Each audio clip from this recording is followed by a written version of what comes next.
Short Track Super Series.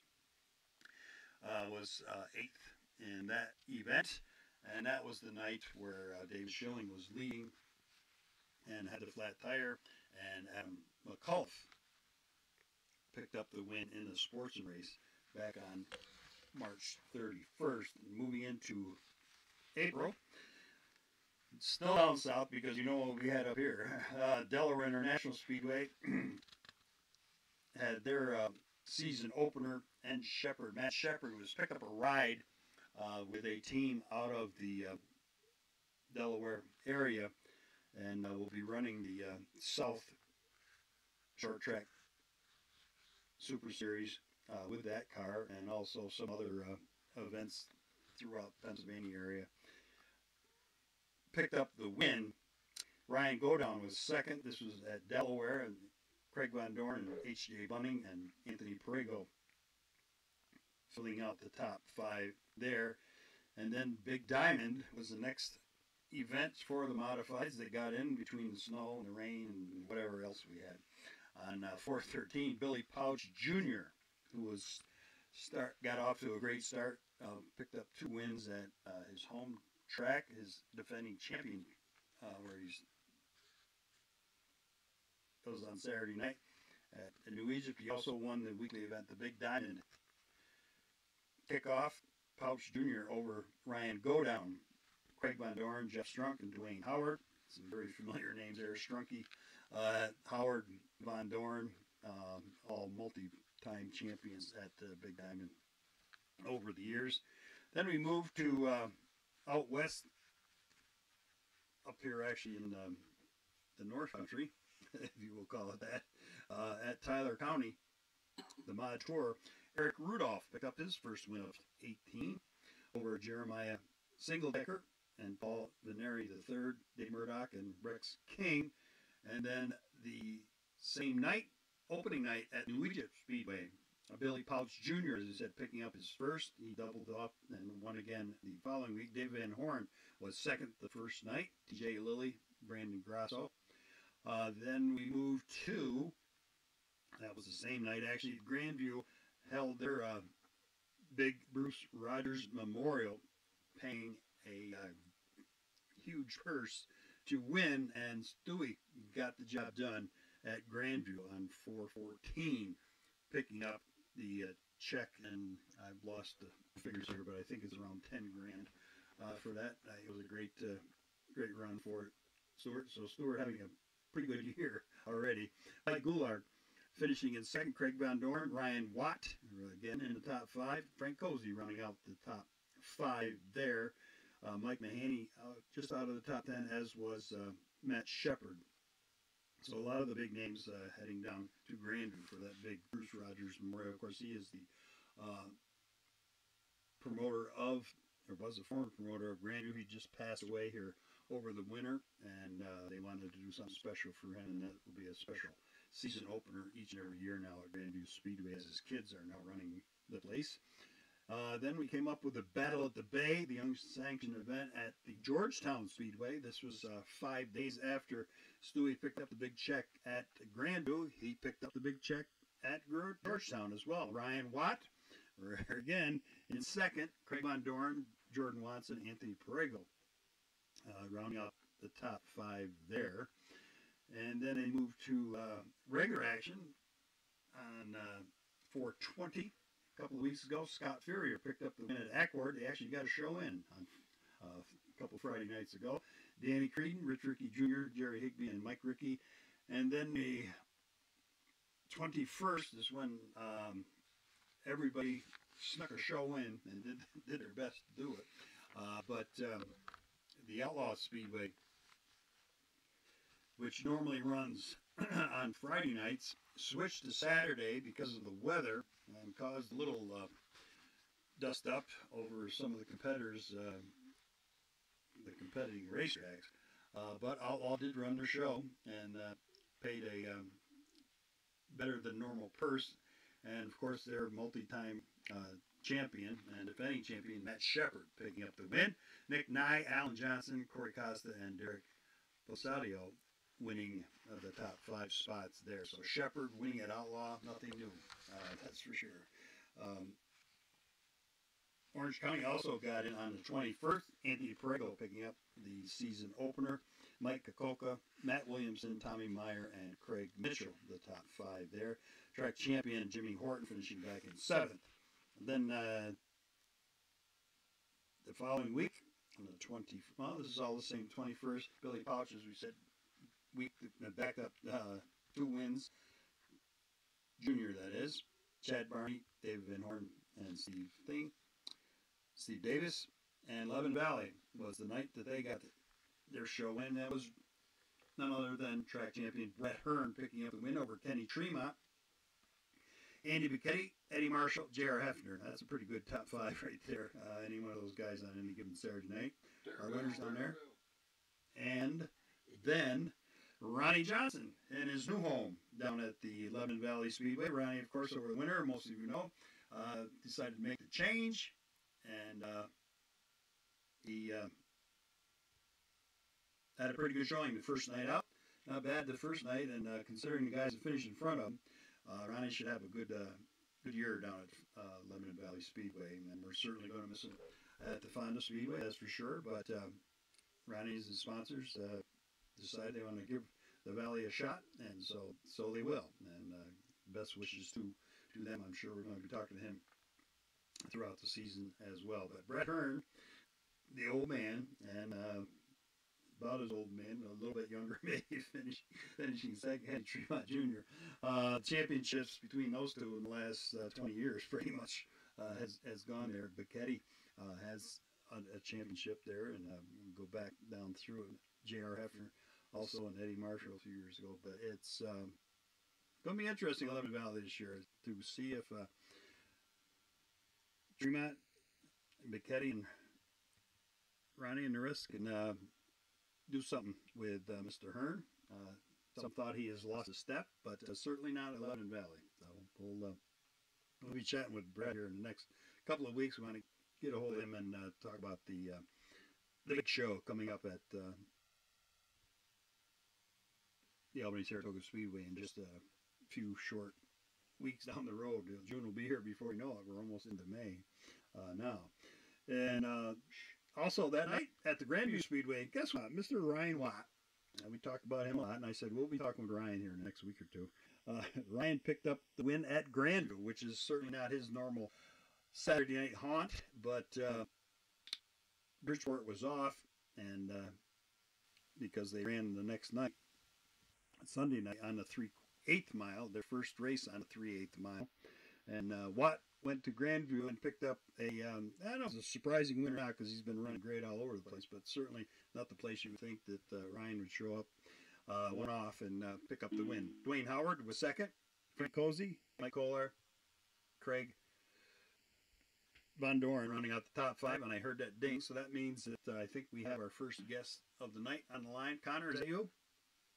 Yes, it is. All right, I can hear you fine. If you can hang with me just a moment, we'll be right with you in a minute or two. We're just trying to wrap up things that happened here before we got to this point. Then, of course, on the same Saturday night, it was the kickoff for Fonda Speedway, the Ice Jam for the Modifieds.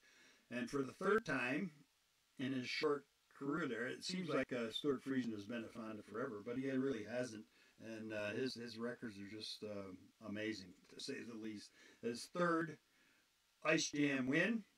So Stewie having a pretty darn good week, winning 3 big races in a week and taking home about 18 grand. So not too bad. I guess it's not a truck purse, but still not bad for a 3 nights of racing. Danny Varon, who unfortunately won't be a regular at Fonda this year, came home in a strong second spot.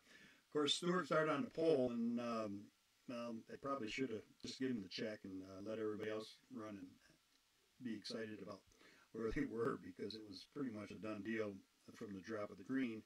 However, Danny was there and had to beat the old man, so he did come home second. Bobby Varon was third. Danny Johnson making an appearance at Fonda. Not quite sure. I doubt very much if Danny will be a regular at Fonda. I wish he would. but finishing in fourth.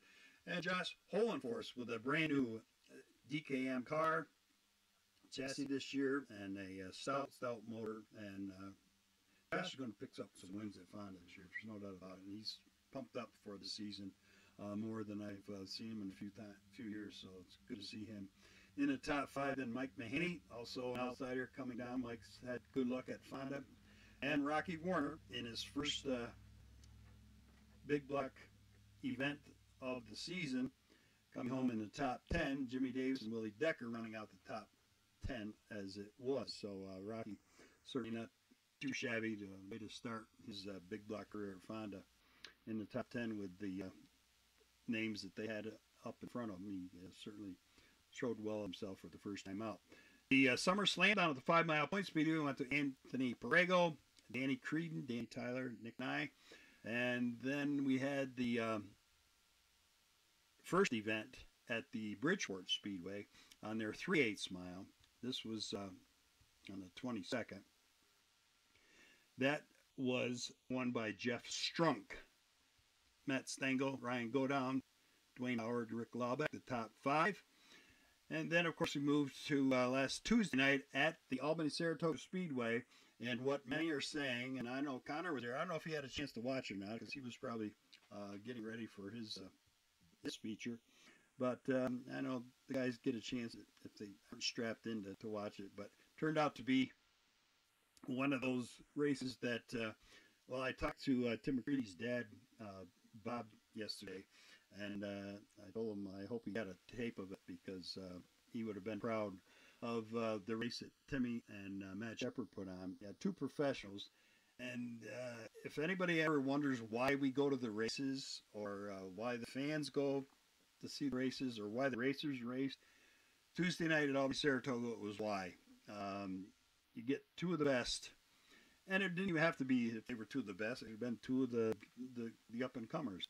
But side by side for 20-some laps, and Matt Shepard hugging the bottom like he can, and he does, multi-time, or the winningest driver the last couple of seasons here in Northeast. And Tim McCready was on a roll with this brand new Bicknell car that's prepared by his teammate, Vic Coffey. And as he said on Tuesday night, the car's, I think he's run 4 races, and he's won 5 races maybe, and won 3 of them. And the one that we beat Stewie down at Volusia was exciting, and this one on Tuesday night certainly was exciting. And I've watched Tim McCready race for a long time, and I have not seen him quite as animated. He's always animated, but he was pumped up. He was doing burnouts and stomping on the thing. And he even said afterwards, it's like winning the World 100 for the late models, which he's been doing for the last 10, 12 years now. And that race pays $100,000 to win. So this one was only 5 or so. So, but a great race. Stuart Friesen, who started up there, stayed in third pretty much all night long. And Kenny Tremont came from back in the field. Might have had one of the better cars there. And Kenny coming home in 4th spot. And RJ, Ronnie Johnson, who's going to have a great year at Albany-Saratoga, as well as Lebanon Valley, come home in the top 5. Then track champion Peter Britton, Tim Fuller, Heath Flack, Max McLaughlin, Brett Hearn, they were all there. Probably disappointing for Brett to finish back out of the top 10 in that field. But just a great race. If you weren't there, shame on you. Looked like everybody else was. They had lines out to the road. But a great kickoff to the season for Albany-Saratoga. We will have Lyle DeVore on with us next Monday night. Lyle was going to be with us tonight, but he got detained here, and we will definitely get him wrangled in here for next week to talk about it. And congratulations go out to Lyle for the Northeast Promoter of the Year award from the promoters around the country. Got quite an honor, and I'm sure he'll be back down there again and win the national deal one of these years very soon. Certainly does a great job over at Albany-Saratoga, and the fans were there. It was out to the road and a great race as well. Lernerville on last weekend. Matt Williamson over Rex King. Money in the Mountains, a big show down at Big Diamond Speedway last Friday night. Dwayne Howard picking up the win over Jimmy Horton, Ryan Godown, Nick Goulart, and Ryan Watt. Then at Woodhall, it was Billy Van Pelt picking up their season opener last Saturday. One of the few shows got in last past Saturday night. Billy Van Pelt over Alan Rudelovich and Donnie Lawson. And then New Egypt Speedway had twin 20s and two new winners, Rich Rusky and Kevin Vakalvik picking up two twin 20s. And you might say, what happened to Billy Posh Jr., who had won the first two? Well, Billy had some issues and finished next to last in the first one and didn't do a whole lot better. Well, he got halfway up through. I guess he was in the top 10 or 12 in the second event. But new winners is always good. Delaware International on Saturday night. Jordan Watson over Ryan Watt. Ryan keeps showing up there. Jamie Mills and Drew Strice.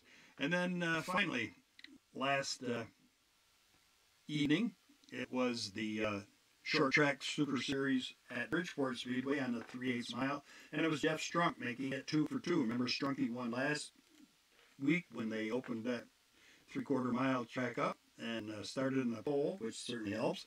And just ran off to another win. Matt Shepard finishing in second. Stuart Friesen was third last night.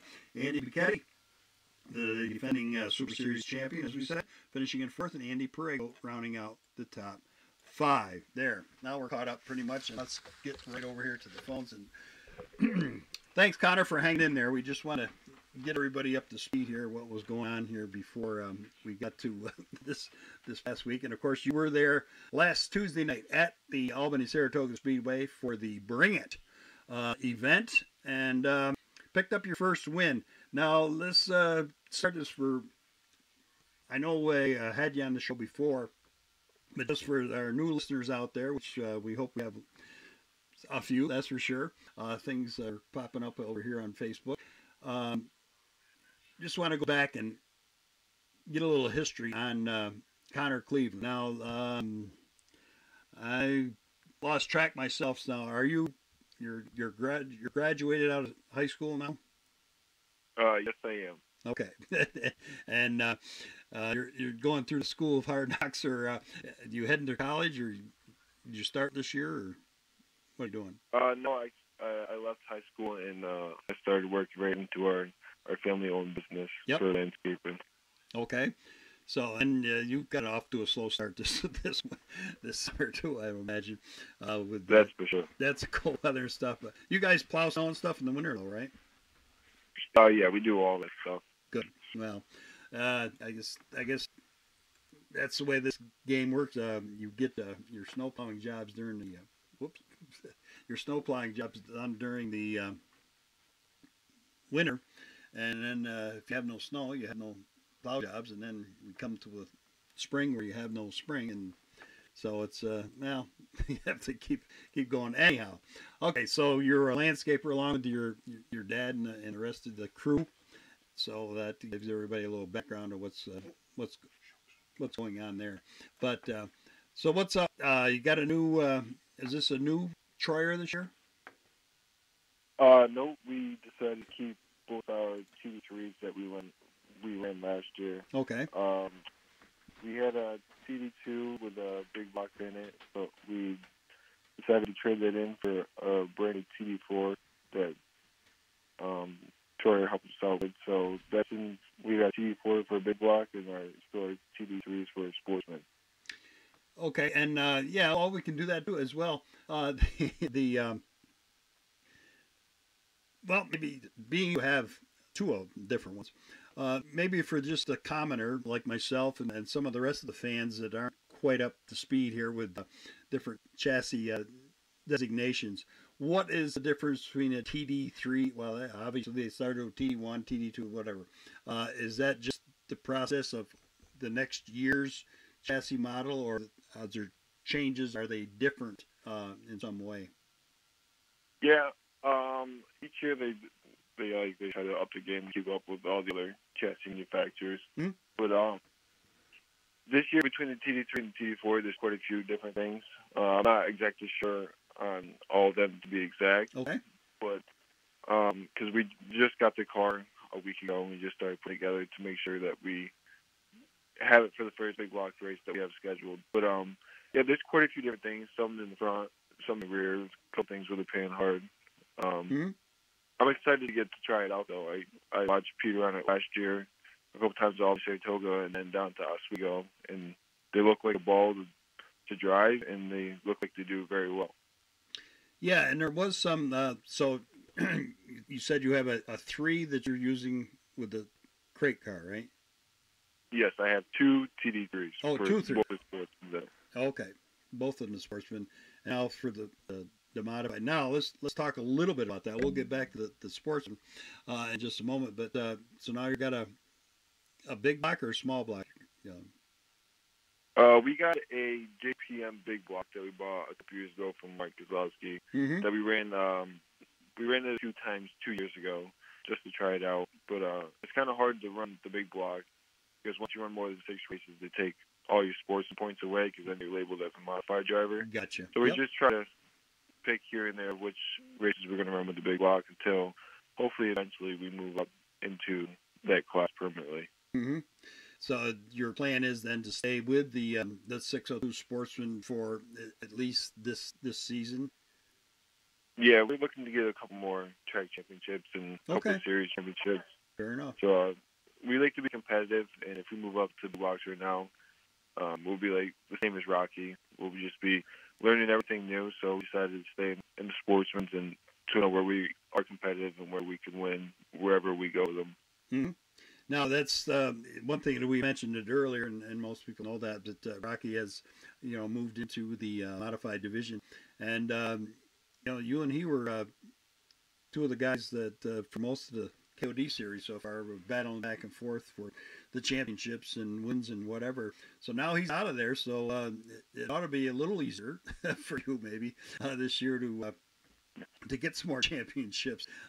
Both at Albany Saratoga, you've started out with a perfect record there, so leading the points there going in to Friday night. So that was a good start there. So does that probably gives you a little more incentive now? I said that, well, Rocky's not here, so now I got another chance. However, there are some other guys that are turning up their game as they always do, and I'm sure it's not going to be a cakewalk, that's for sure. So you're planning on running Albany Saratoga, through the season on Friday nights. What other plans now have you got for the rest of the year? Right now, Albany Saratoga is basically our only home track that we're going to do this year. Okay. We got the Wheat Sport shootout that we did a couple years ago, and we always did really good there. I mean, the facility is awesome. The whole crew, Jimmy Phillips and all of them do a great job there. So we really enjoy going there in the competition and the track. I'm not sure about the King of Dirt series this year. We're going to do pretty much all of them, depending on how we do at the first race.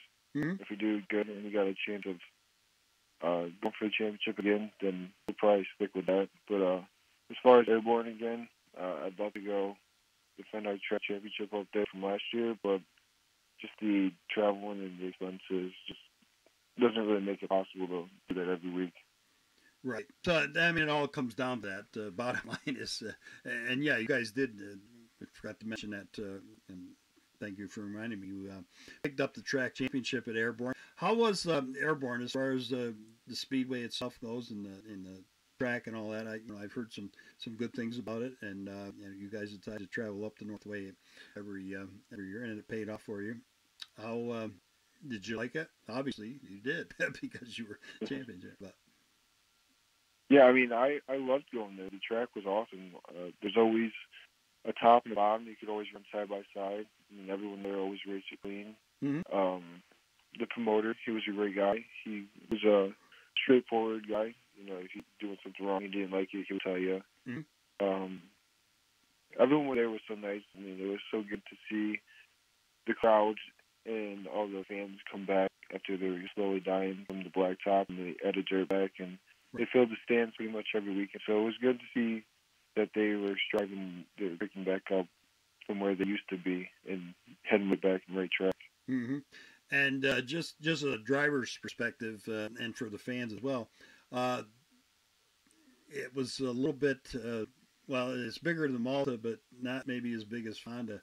I think somewhere. I mean, I guess they call it a half mile, but I know they've changed it over the years with the blacktop and then the dirt and back and forth.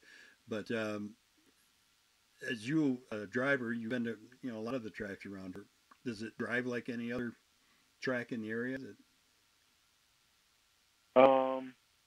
I compared it a lot to Oswego. Okay. It was a lot like the same shape. It just had 1 and 2 had a little bit more banking. The backstretch in turns 3 and 4 was basically just like turns 1 and 2 Oswego. Okay. That's mainly what I compared. I set up for Oswego. I set up exactly how I set up for Airborne, and it paid off well. We finished third at Oswego, so yeah, they're pretty much alike, just a little bit more banking. And as far as the 602s and the Troyer chassis, I know Rocky's had good luck with all different different kinds, but he said it was getting to the point where there was some tracks that, and Albany Saratoga certainly is one that, for whatever reason, and I'll ask you if you know why, you obviously have a couple, has kind of become a Troyer track. Of course, Brett Hearn would disagree with that to a certain extent, but Kenny Tremont and a lot of the top runners have switched to the Troyers. Of course, track champion Peter Britton this year, or last year, with the Troyer. I know, you drove. Now I can't remember exactly what you had before, the Teos or the Bicknells, but yeah, Teo. Teo, okay. What do you feel is different with the Troyer at Albany Saratoga than your previous ride? I feel like the Troyer it responds more to the changes that you make. Okay. It gets much better drive off the corners, whether like either the top or the bottom. Depending on how you set it up, it gets much more side bite than my Teo ever did. But I had my Teo my first 2 years of racing, so it's not like I knew very much about him. But that's true. Ever since I've got my Troyer, I loved it, and I don't think I'll ever switch. Okay, well, Billy Colton's glad to hear that, I'm sure. Yeah, and he has spent a lot of time at Albany Saratoga. He was there pretty much every week in the last couple of seasons, trying to get people dialed. Of course, Mark Johnson was probably one of the first ones doing really well with Troyer at Albany Saratoga, and we all know what Mark can get done, but it seems like that for whatever reason, the way the track. Do you feel the same with that as you did at Airborne? Though it was as good there as it was at Albany Saratoga. Yeah, everywhere we went with Troyer, they did really well. But at Airborne, you can tell a really big difference in how much drive off we had compared to everyone else. That was our biggest advantage at Airborne. Okay. Was to drive off the corners and being able to get through the corners smooth with plenty of side bite to get the launch off the corners. And you were the only Troyer up there, or there weren't too many? There's a lot of Bicknells. A lot of Bicknells. Yep. Well, being close to Canada, that would make sense. Yeah, I don't recall many Troyers up there. Yeah. Well, that was good. So you were just as happy, I'm sure. The less of them, the better. That's for sure. But, you actually started, Albany Saratoga and at Fonda Speedway as a regular your first couple of years, and obviously you changed and went to Airborne last year. Is there any plans you showing up at Fonda every once in a while, being you're not going to be run up the Northway on Saturday nights, or? Yeah, I mean, if we do the King of Dirt, they got a couple races there. If one night Albany Saratoga rains out and we're bored on a Saturday and we decide to go racing, right. Fonda's never had the question, but we have a lot of friends up at Airborne that we made last year, so if we do our Saturdays open and the guys want to go racing, we'll probably head up to Airborne. Okay. But it all depends on the weather too. I mean, Airborne's so far away; it could be raining there, and it could be sunny and 80 in Fonda. So if it's not raining in Fonda, then that's where we'll be. So yeah, I said the Fonda regulars, certainly miss you not being there on every Saturday night like you were in the first couple of years. You can learn a lot of Fonda, that's for sure, and you did. Yeah. But well, actually, logistically wise, where you're located is Airborne is about the same amount of distance from your place as Fonda, or a little closer. Airborne's probably a half hour to 40 minutes further than Okay. it is to get to Fonda. Yeah. Okay. Yep. But you just felt Fonda was, you'd been there, done that, and moved on to other Yeah. things. Yep. Yeah. Mm-hmm. Fair enough. And so you have this the big block in your back pocket, so to speak, and now dirt limits you to what? So many races a year, or is it cumulative? You've run that a couple of races, like you said last year.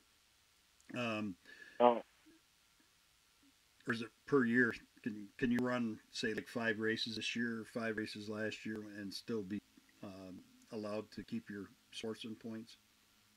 yeah, you can run up to 6 races in a year, Okay, and then after 6 races, you lose your points that Gotcha. you've accumulated through the year. gotcha. And so you're going to pick and choose your boys. Now, obviously, I would think something like the Big Show and a few other the shows that. Now, can you run that?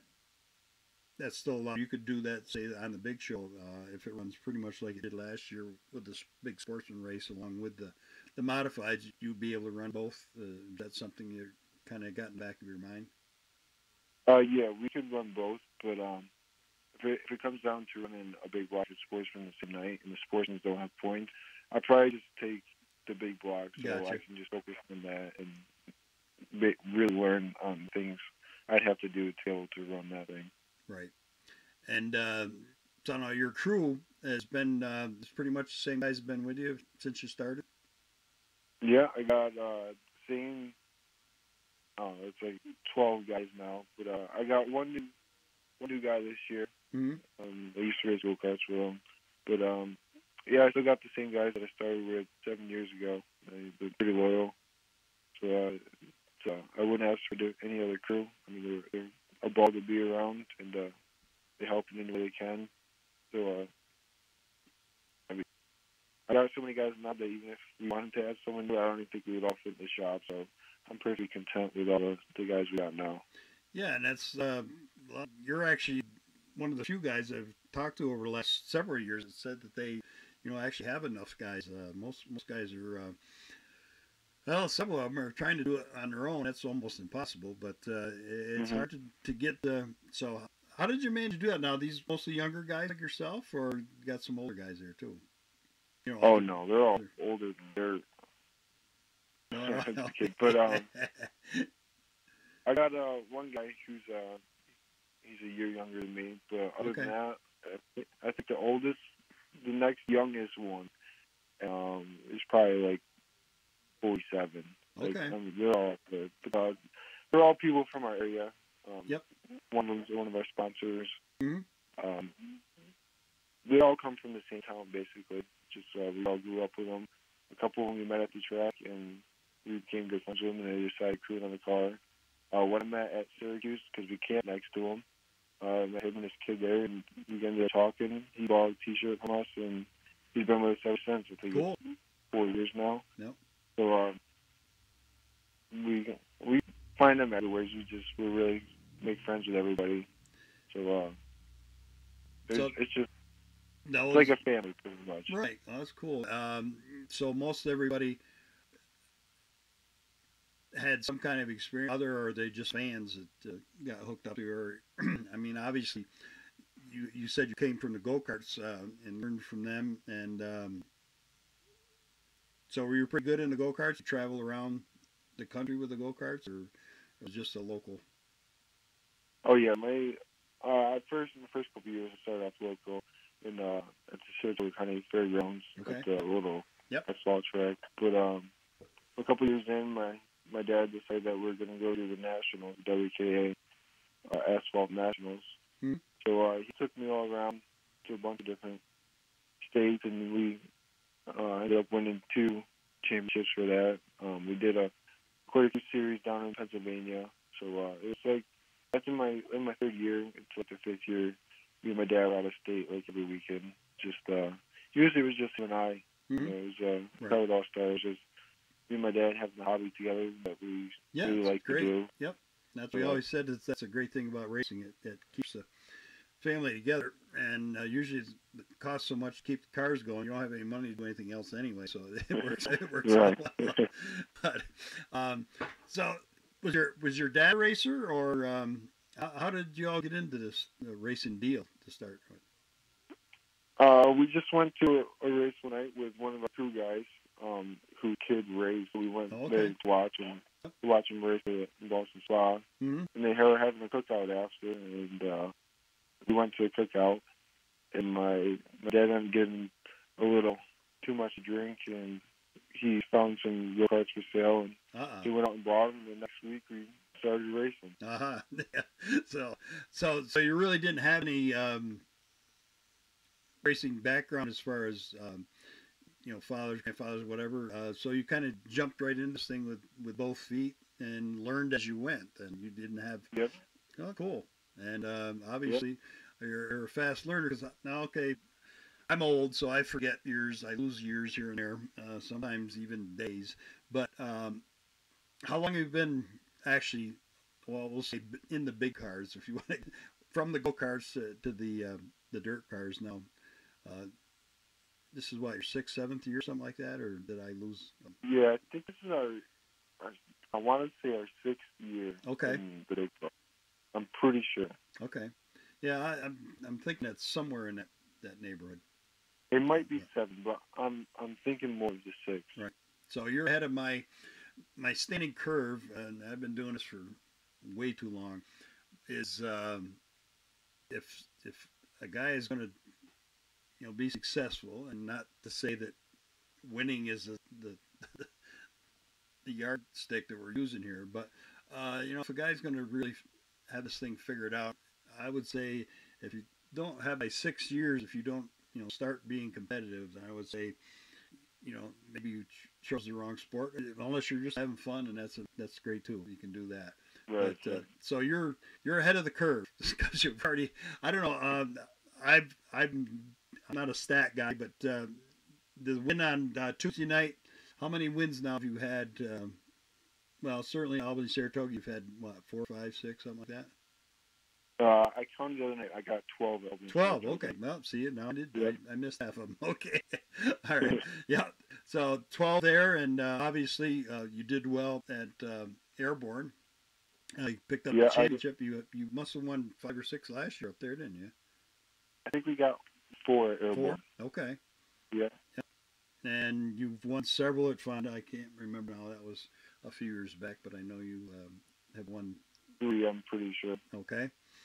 And like I say, close at Oswego, which is the big one. That's for sure. And several, certainly on the KOD series. I'm a little interested though. That just say I'm not picking on you, but why have you decided to kind of hold and wait and see on the KOD?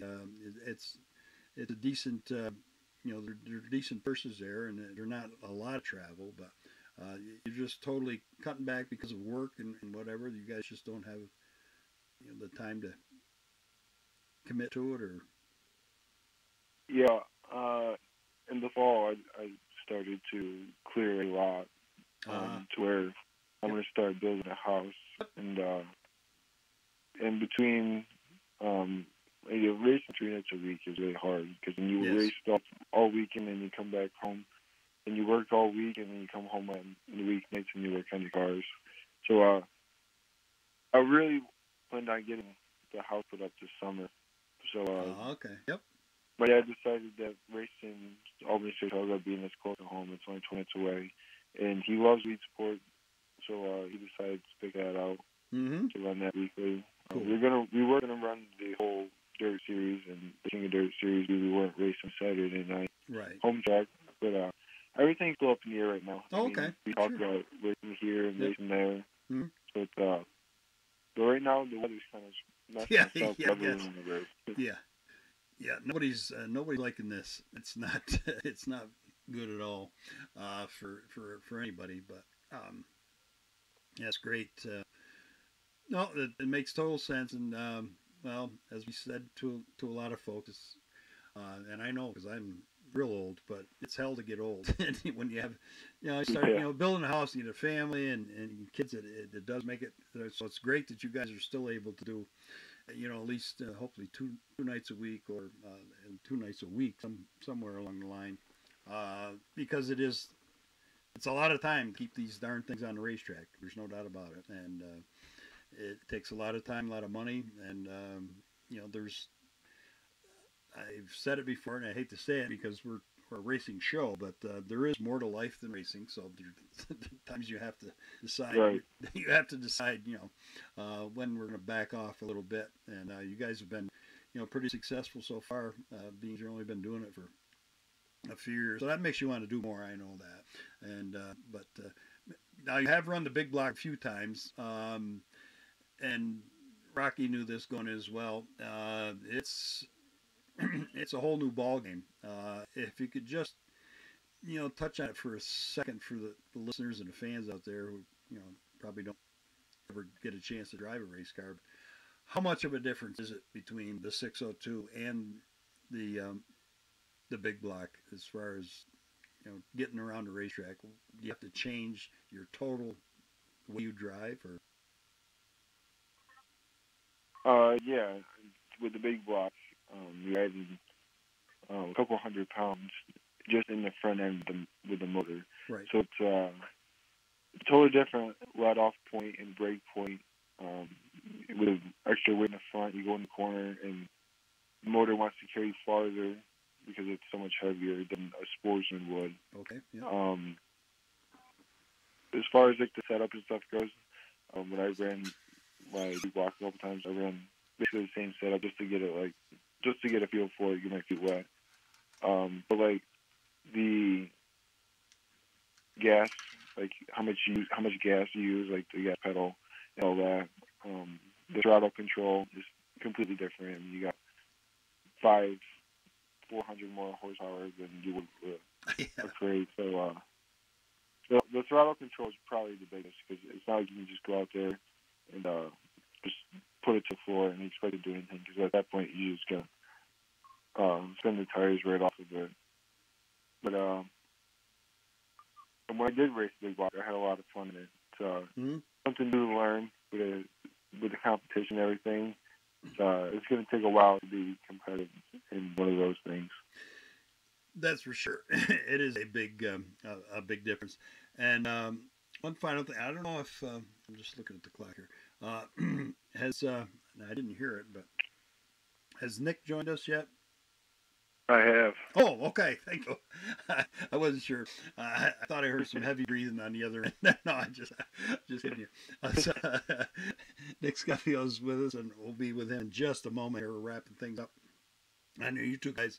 I don't know if you raced together or not. Connor left Fonda about the time Nick showed up there, but I think you guys probably did race against each other. So anyway, we got you both on the line for a second here. But I was going to ask, well, I can ask you both because you're both with us here now. Connor and Nick, both. How do you feel? Have we gotten to the point now where the 602 with the regs and some of the tools now that we got with the cam doctor and all these other things, you guys feel as though that you're kind of on an even keel with everybody now, that there's not a whole lot of, they've done a pretty good job of policing this thing, and I know it got out of hand for a while. Are we at a point now where you guys feel pretty comfortable going in on either one of you can answer one or the other? I'll let Connor go ahead and do that one. Okay. Well, you're both going to do it, but I'll say, okay, Connor, okay. You're first. To a certain point, I mean, there's a lot of things you can do with the crates that I don't know any of them that you can. I know some because I've heard of the people who got caught with doing it, but right. I'm not really familiar doing it because I don't feel like if I win a race with a cheated motor, I couldn't feel any. I couldn't feel good about winning that way because I feel like there's a lot of ways people can cheat or create without being caught by doing so. I mean, they could pass the cam doctor, they could pass the compression test, they could pass everything, but if the tech official misses that one little thing that was a key to finding the motor illegal, then it'll never be found. I heard a lot of things about people being caught last year with illegal motors, but they were never found. It was just people who bought them who had them sent out to get tested, and they're found to be illegal, which I'm glad they found it then because we wouldn't want it back this year. Right. But I feel like there's a lot of ways people can cheat up a crate and still get by any test that is out there. So you're kind of in the same vein, I guess, with one of the greats, Kenny Tremont. I'll never forget that. We've had Kenny on the show many times over the years, but Ken always said the bottom line was that there's no speedway around that could afford a tech inspector that is smarter than the racers. You guys figure out a way around to a certain extent. I gotta say, as just a fan, that it seems to me, at least, that the majority of the issues you have with the 602s are getting better because there's not really anybody anymore with the 602s that, obviously Rocky won more than his share, I guess, of races, and as well as Macatelli out in the western part of the state, and a few others, and a couple of guys that were winning a lot did get caught not doing things. Rocky was never caught, and he was torn apart 100 million times. But it seems like it's pretty even. You don't see anybody really going crazy and dominating any of the racetracks, certainly here locally. Obviously, Rocky's run more than his share in most of the local tracks, but like yourself, you guys win 4 or 5 races a year. That's pretty good because it's everybody's that close. But you still feel there's more that the tracks could do. I mean, obviously the cam doctor, it's like anything else. As a guy smart enough to figure out how it works and how to get around it, but I don't know if we'll ever get to that point where you think maybe Fulton has the right idea. I mean, they take the motor and take it to their shop and just put it on a dyno, and I guess that's, near as I can figure out as a dumb fan, that's about the only sure way you can tell if there's anything going on there. Right.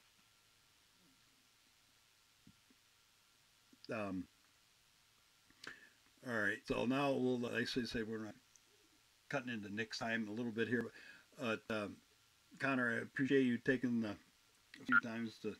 few minutes to talk with us here. Just want to give credit to your crew before you go. As you said, there's 12 guys, so if you want to name them all off, that's fine. If not, it doesn't matter. But your crew and your sponsors and all of that, I mean, obviously your families, like all the race teams, certainly in the 602 class, are pretty much, family outfits and friends and neighbors and, like you said, everybody else. But just go ahead and you want to thank the guys who made it possible for you to sit in victory lane at Albany Saratoga last Tuesday night. Yeah, I was just thinking about my crew guys. My parents definitely, they do a lot for me. Dean's Electrical, he sponsors the car as well. Mm-hmm. Ed Pickett, he gets all of our sponsors for us. He's a big help. Gavin and Tiernan, they're the ones I met out to Syracuse. Jeremiah, he's the one that came on board with us new this year. Jeff Jenkins, Donnie Styles, my grandpa. There's so many of them. Scrub Emery, he's a big help with all the carburetor and changing the springs and everything. My girlfriend, she does a lot for me. She supports me. Boy, I feel like I'm missing so many of them. That's all right. Well, I'm sure we'll get you out again before the season's out. Pick up a big win at either KOD or some or some great runs you got in that modified, and get some laps under your belt. But I said it's great tonight. We wanted to start with 3 of you younger guys. Like I said, Connor's been doing this for we're thinking around 6 years, and we don't want to. We're not going to card you anything, but you're what, 20 something or other? Just barely. Yeah, I turned 22 in January. 22. Okay. Yep. So you're way ahead of me. That's for sure. Or I'm way ahead of you. Let's put it that way. But anyway, it's great to have guys like yourself and Nick and Dave, who's coming up at the end of the show. You're the future, and old guys like us really appreciate all the dedication that your family and yourself and all put into this, because there's not too many young people like you anymore that want to get involved. And I don't know, like I said, you just went to the races, and you say your dad said, well, let's buy a go-kart and go racing, and that's hopefully where more and more younger people will. But today's day, the kids don't care so much about racing. I know, have you guys been able to bring some of your younger friends to the racetrack? I think Connor, we asked you this before when you were in high school, and you said, a few of them just say, you just go around in a circle. But have you, you've got, like I say, you've got some old guys on the crew, but do you ever think about, trying to get some of your younger friends to come to races? And I think if we get them there once, I think they've enjoyed themselves. I don't know, but do you think they're too tied up with their phones now to get into that? I got the guy I met out in Syracuse is on it now. He's got a kid who's about 7 or 8 years old. Mm-hmm. He comes to the shop every week with his dad. Cool. He comes to all the races with us. Yep. And he just this winter he just started racing those little RC cars down in I think it's down in Massachusetts. Oh, so okay. Yep. he's big into racing. He loves everything about it. He likes to come to the shop. So I think if his dad allows him to, that one day he'll find himself in a go-kart, and then maybe up to where we are. Mm-hmm. Well, hopefully that's the way it works. It used to work anyway, but I said the car deal here is kind of going away, but we need more.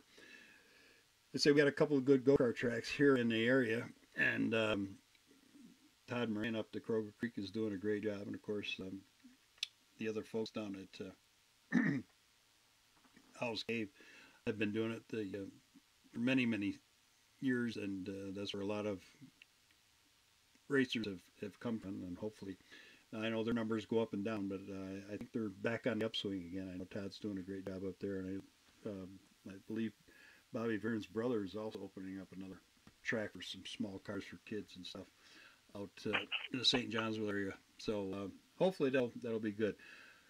Okay, Connor, we'll let you go. Thanks again for talking with us a little bit. We hope we cover anything that you forgot or you wanted to mention. I said we'll probably touch base with you again, because I don't think this is going to be your last win of this summer. That's for sure.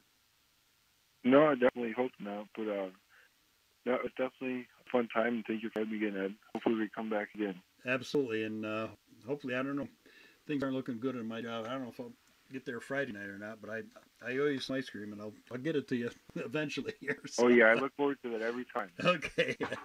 All right. Thanks, Connor. We'll catch you over to Malta here one of these nights. That's for sure. And congratulations again, you and the whole team. All right, Connor. Thank you so much. Thank you, Connor Cleveland, the winner on Albany Saratoga. Friday night. Or Friday night, Tuesday night. Last night.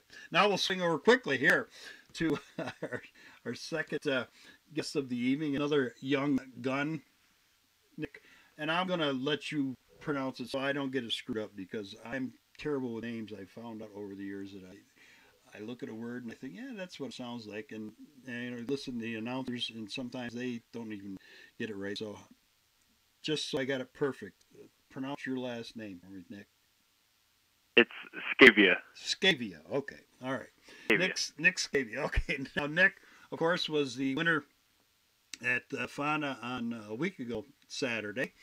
when they did get a race in. And obviously with the spring conditions that all tracks have, and Fonda had a unique hoop-de-doo, I guess, in the backstretch, which was caused by, as I was told anyway, some issues with the water truck, and that's all well and good. We can see that the amount of rain we've had has been terrible. Now I know, and I actually heard this afternoon that he may not even be able to do that, but he was going to try. Pete Demetrazzi, of course, was going to have scheduled a practice for tomorrow night. Gates open at 5. I think it's 6 to 9. He's going to try to run, or 6 to 8 maybe, to get the guys get some more lap time on there. But the track, with all the rain we've had and the miserable weather we've had, I'm not quite sure it's coming around the way he wants it to. So I'm sure if you watch on Facebook or whatever, or go to the website, that I was going to call Pete today, and I just ran out of time to find out where his situation is. But as of this afternoon, he was still trying to get things going. Anyhow, Nick, how many years now have you been? Now we'll back up and do the same thing we did with Connor, because this is actually your first time. We missed you last year. This is your second career win at Fonda Speedway. We try to like to get everybody with their first one. We missed you last year for whatever reason. I can't remember now. But anyhow, we're going to catch up tonight. So win number 2. How many seasons now have you been in the big cars, and where did you come from? Did you come from go-karts, or somebody you knew raced, or how did Scavias get involved in the racing game? Yeah, this is actually my my 4th year in the car, my first full year. I started racing go-karts when I was 7. My stepfather is a real good friend with the Wilders, so we ended up getting a go-kart off of, I want to say it was Corey. Okay. Yep. But, we didn't have a body the first year, so Jeremy gave us his old body, and it sucked. I was 22 for almost 11 years, I think. Okay. And then we finally decided to get up in the big cars, and I changed it up to 17. But yeah, we've been in go-karts. We raced go-karts for a long time. Now, was that at Kroger Creek and down at the House Cave, or? I started off at Kroger Creek. That was my first track, was Kroger Creek. Mm-hmm. And then I think I ended up hitting the Northeast New York Go-Kart and Slingshot Tour. Okay. Yep. 4 years in, Mm-hmm. 4 years into racing, something like that. And that took us out, Dodge City, Kroger Creek, Turkey Trot, Paradise, Frozen Ocean, Mountain View, and actually I think we ended up racing at Boston Spot Fairgrounds. They had a little asphalt track there that we raced. Is that still running, Nick? Do you know? The Boston? I don't think so. Okay. Because I hadn't heard anything from it, lately. And, yeah, I know, because I think everybody knows Don Davies, who, of course, raced for Area Auto Racing. It was the Hall of Famers NISCA organization. They, their son, raced over there. And, I mean, he's working for NASCAR teams now down south. But, yeah, that used to be quite a track over there. Yeah, that track was tight. It was pretty quick. Especially, that was the only place I've ever raced asphalt. So. Oh, okay. When they kind of pitched that in the middle of the tour, and we kind of didn't really know what to do. That was a learning curve. That was bad. Yeah. So your 4th year in the big cars, we'll call them, I guess, from the go-karts. Yeah. And so where did you get in the go-karts start? Oh, like you said, it was friend of the Wilders, and that kind of went from there. Then, so did you? But your dad or your stepdad or nobody had raced before in your family? Well, my father was, he still is to this day very good friends with David Towns. And ever since I can remember, I was always playing around in the garage while they were always working on the car. Okay. And, it's just one of those things I just caught a passion for it, and I can't shake it. Mm-hmm. Yeah, and there's not, and he's gonna love this because I know David's listening. But there's not a lot of people who say that they're real close friends with David just because he's a crazy man, but no, he's a good guy. But anyhow, and he's certainly has helped since his career as a racer is pretty much retired. He's been helping not only yourself, but I've seen him in the pits. When he quit, he says, "I'm gonna stay home and lay by the pool on Saturday nights." Well, I don't think that's happened. I don't think that's happened too much, but he's been. I don't know if I guess it's fair enough to call him your mentor. Yeah, absolutely. Yep, or mentor, or what was it, deterror or something? A guy with a whip, I guess, would probably be it. Yeah. But David has done some great things in his own career, and now it's great to see him helping out some younger guys like yourself. So that's how you got involved with him. Is your dad was friends with him. Okay, so that makes that whole circle make sense.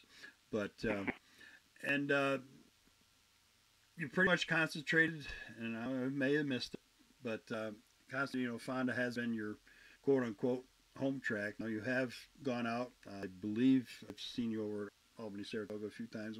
What's the outlook here for down the road? We say it every year that if we get rain out or when the fair is going on at Fonda, that we're going to go hit these other tracks, and for some reason it seems like never do. Okay. And I'd really like to be able to travel, but it's tough. I'm a full-time college student, so okay. Especially it's a lot of work. And going to college, every day of the week. Mm-hmm. But I'd like to go to like Mohawk International. I do want to hit Albany, Saratoga here and there. That's just that's providing that the weather doesn't look good for Saturday, and we have the courage to head on over there on a Friday night or head out to Mohawk. Yeah, because everybody has their own deal, but certainly with the 602s being so close, there's so many tracks close by that everybody runs them now, that you guys have a little bit of a shot. But again, being the reason why everybody has 602s is because they're a little bit more affordable. I guess there's nothing cheap in racing; it's more affordable, but you kind of get in a rut, maybe just running the same place, week in and week out, or whatever. Obviously, you get better at it. That's for sure, and you have done that. You've been very competitive over the certainly the last two seasons, and done a great job with that. But is that get through college, and that's a whole another deal. If you might end up getting a real job and go someplace and have to put the racing aside. Hopefully that won't happen for us fans, that's for sure. But now you must go to a local school if you can still get around on weekends, right? Yeah, I go to a full Montgomery Community College, which is it's 15 minutes down the road. Cool. So it makes it easy. Yep. To an extent, anyway. Right. Yes. Yeah. College is, and FM. There's some great people have come out of there. I know I'm so old. I remember when they were just starting that up, and everybody's wondering how it was going to work out. And it's grown into a pretty darn institution for around for local people, and you can always take that and move that on to another school if you choose to do so, which is good, and it's somewhat affordable as everything is generalized. But so that's what you do. You're a student during the day, and so it's a family as well as David and stuff helps out, because obviously as a student you can't. Now you're working up at Checkers Out right now. That's your. Yep, that's correct. Yep. And so you get a chance to, if things are slow, to play around up there and learn some things. To an extent, I guess. I mean, I don't want to get you in trouble. Yeah. I don't want to get you in trouble with the boss that you're up playing around. But that little track up there, you know, undercover, the checkers out. Can you you learn some things on there? I mean, it's still a little race car, but it's like a go-kart track, basically. So can you fine-tune your deals, or how much of a change was it when you went from the go-kart into the big cars? That was quite a big difference, because I took a year off in between. Oh, okay. You know, racing the go-karts, and then we took that year off and then got, you know, into the sportsmans. The learning curve it's huge, especially first night in the car. I ended up rolling it 3 times. So. Oh, okay. Yeah, that's good. Not a good way to start. Yeah, I'm actually lucky that I'm even still racing, because I was almost positive that Mom was gonna say no more, which yeah, I can see. Fortunately enough, she said go ahead, and we rebuilt the car, and you know, David Towns was a big help there as well. Mm-hmm. But you know, just getting back into the car and everything, and getting a feel for, you know, how the car is going to handle compared to the go-karts, it was huge. It was just, you know, you're going from an 8-horse motor to, you know, you got 350 under your foot. So yep, it's different. Yeah, and then again, if you went, you know, ever got to the point where the modifieds and we're looking at 800 or 600 or so, whatever the heck it is, as a whole deal. But basically, like I say, I'm assuming you're about the same age as Connor. He's 21. You must be somewhere in that area. That it's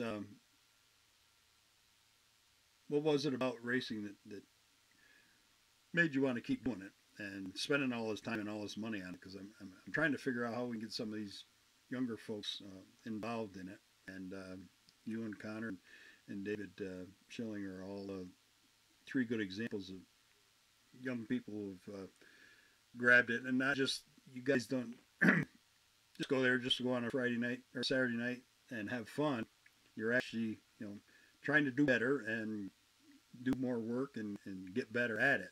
So that's a whole different deal too. But what was it about racing that kind of makes you want to keep coming back? And we all talk about it being like a drug. You want the more you get, the more you want to keep coming back to it. But what makes Nick tick as far as, you know, want to be in a race car? To me, I think it's just how unique it is. Mm-hmm. There's no other experience quite like it. Yep. And it's I don't know. I don't really know. It's just, like I said, how unique it is, and mm-hmm. There's no other way you can experience that and learn. You learn every time you're in the car. It's just a big learning experience, and there's nothing like it. Now, are you other than racing, of course? I seem to find out mostly drivers are competitive, and no matter what they do. I know that people have talked from time to time about Brett Hearn on a golf course. He's just as tenacious on a golf course as he is on a racetrack. Are you that way too? You play, I don't know if you play games or whatever anymore, but did you find that that's one of the things you like about that, is being competitive and trying to be better than somebody else? Yeah, definitely. It's a big mental thing. Mm-hmm. Yep. You know, just being able to keep your focus and everything, and on top of that, wanting to win.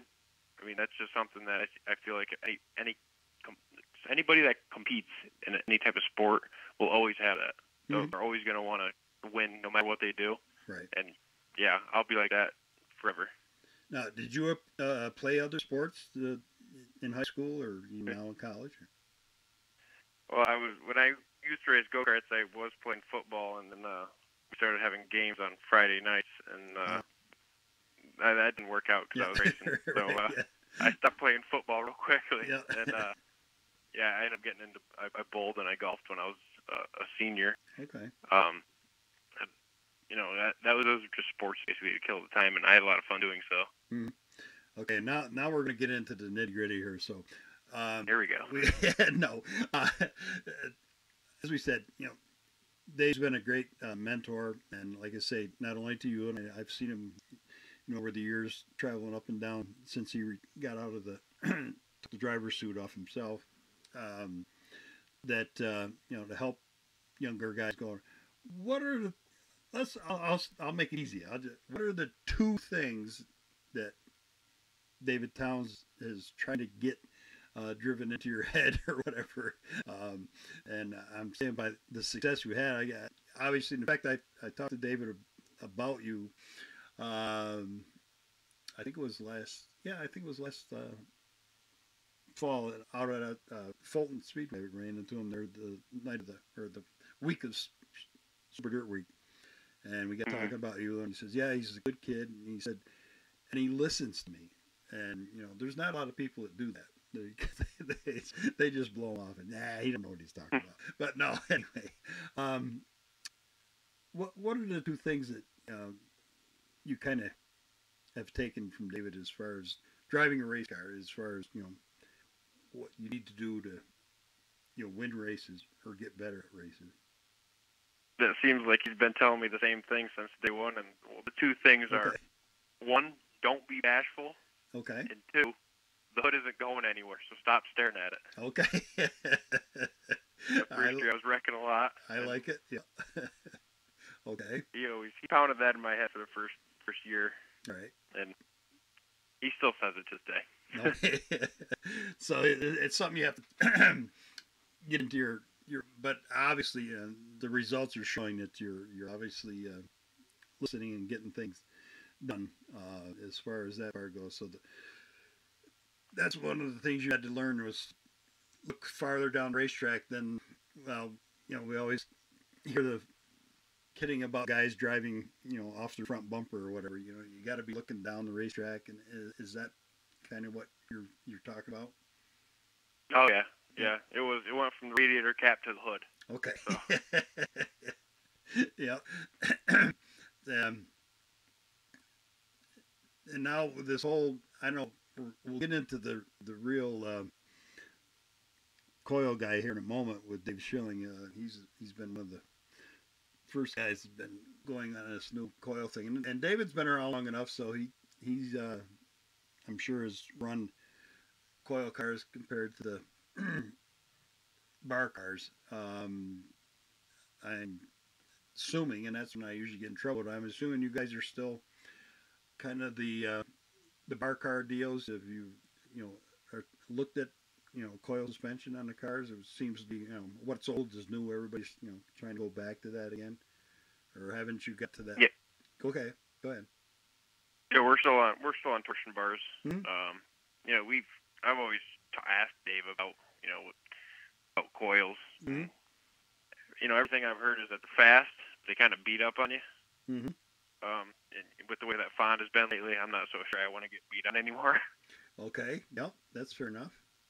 Yeah, and they seem to be working better on the tracks that are hard and slick, which is, what the majority of the tracks you're going to now. It's because of the change in EPA, and they can't use stuff that they used to use to keep the dust down now, so they just try to get them hard and slicked off and have the dust go away and and all that good stuff. But and the cars have got better and better and better, so they're into the racetrack a lot more than the old cars, that's for sure.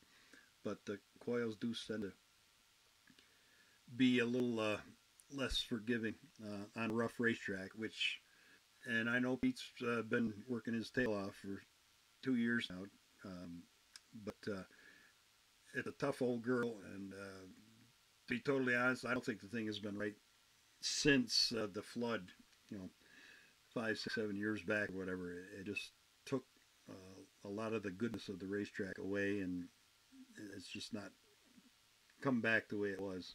But, yeah, I give Pete credit. He does work very hard on that track. And, Yep. It seems to be, the hole going down into turn 3. I don't know if there's something with the track or what, but there's always a hole on the entry on the very bottom of turn 3. Mm-hmm. And usually the hole in turn 1 is fine, but it's slowly starting to, be known again. Yep. This week it was there, but it wasn't too bad. But, last year it was pretty aggressive towards the end of the season. But yeah, it definitely improved that quite a bit. Right. Well, you know, and I said you've been racing long enough, and you know, certainly talk with David. Um, a lot of those issues, that first turn issue, whatever you want to call it, has been there. Whoop, has been there for six. Well, Rick Lucia was there 16 years, and he battled with it for most of the 16 years. And before that, there was an issue. There's an old drain line there that, well, depends on who you talk to, says it's still there, isn't there, or got blocked, or whatever the deal is. And okay, we got a racetrack that sits basically on a river, and you know, the river goes up and down the water table. It's not the easiest place in the world to get right, you know, every week, that's for sure. But you know, you as racers have learned to work around that. And okay, now we got David's two top ones. About the track surface itself, is that his philosophy is to, well, you have to take it week in, week out, to drive around that issue in 1 and around that issue in 3, because both of them seem to be worse down on the bottom. But down on the bottom sometimes is the best place to be if you know you can get through there or not. Because you see guys, all different guys that have raced Fonda for a long time. Some guys will go through that hole every week, and others will go around it. Where's your team headed in that direction? Pretty much always to go around, or to see if you can get a car that'll work in it? It's different every week. Okay. You know, there's been nights where you go in on the very top turn 3 and drive across the track to the bottom, and you're fast. You know, this week, you know, Ray was trying to drive around the hole, but the track, you know, it started slicking off in the warm-ups, and he was, you know, fine. He was actually running away from us.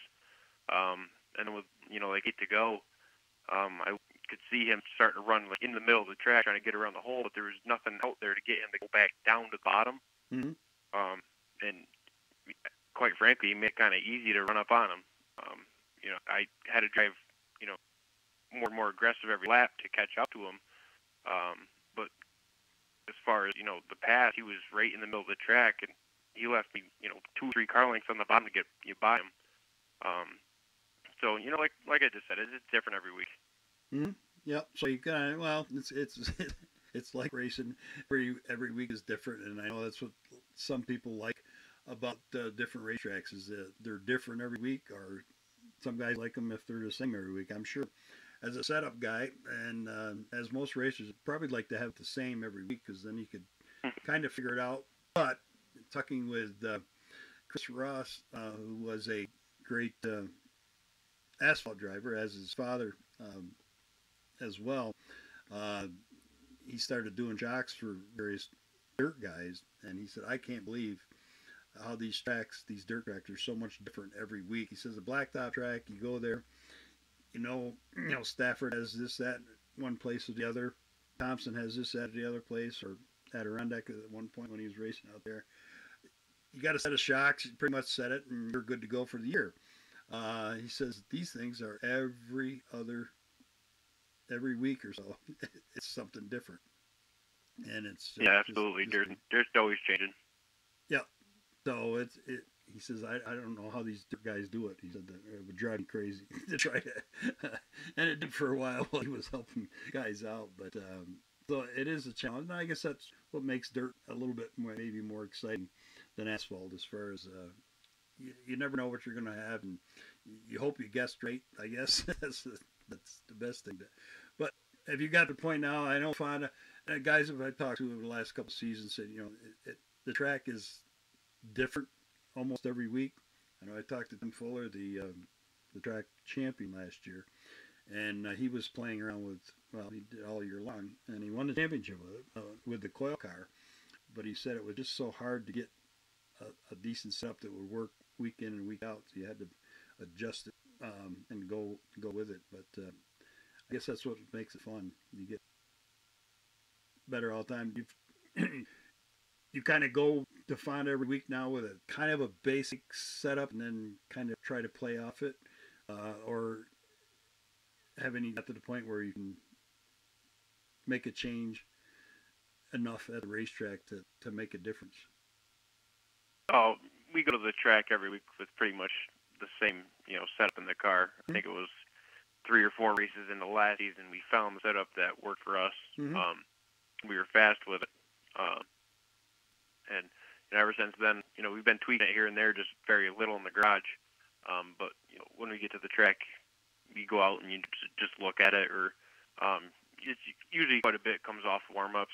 Like this week, we were, same setup, like I just said, same setup as last year, first week out. And, we were tight all the way through the corner until just about the next corner. And it would just snap loose on us, and it was kind of odd.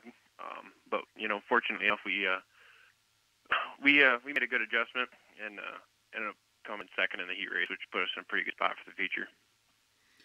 Okay, so you're feeling more comfortable every week that you go. I mean, obviously, track time is the key. And oh, by the way, I did notice someone did pass along that practice has been canceled at Fonda for tomorrow night. So I don't know if we could apologize for that. We should, because Mother Nature just won't give Pete or any of the other racetracks around a chance to get these tracks. I know you guys were you planning on going to practice if they had one? I don't think I was. No. Okay. Going to plan on it. It's kind of, like I said before, it's kind of tight with college and everything. Oh, that's right. That's what what you.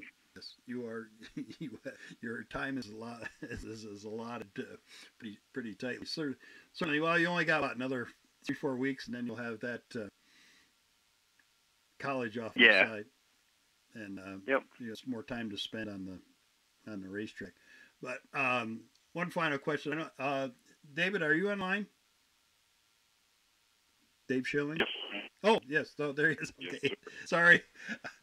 I know. I used to be able to tell when somebody else joined us. I missed you here, so I want to get carried away. So we got Dave on. He's going to be, we're going to be grilling him about his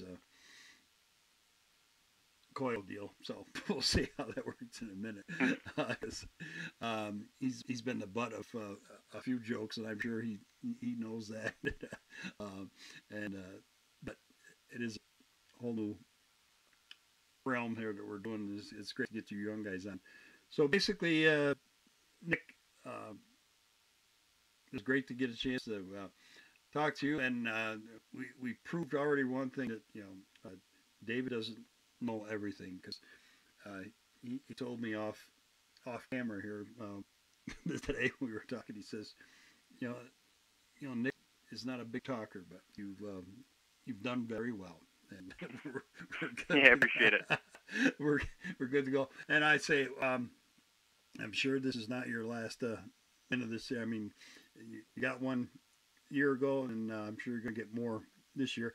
I'll end up with the question that you didn't answer. You let Connor do, but how do you feel about the competition in the 602s? You still feel there's more that the tech guys could do, or I know that it varies from track to track, but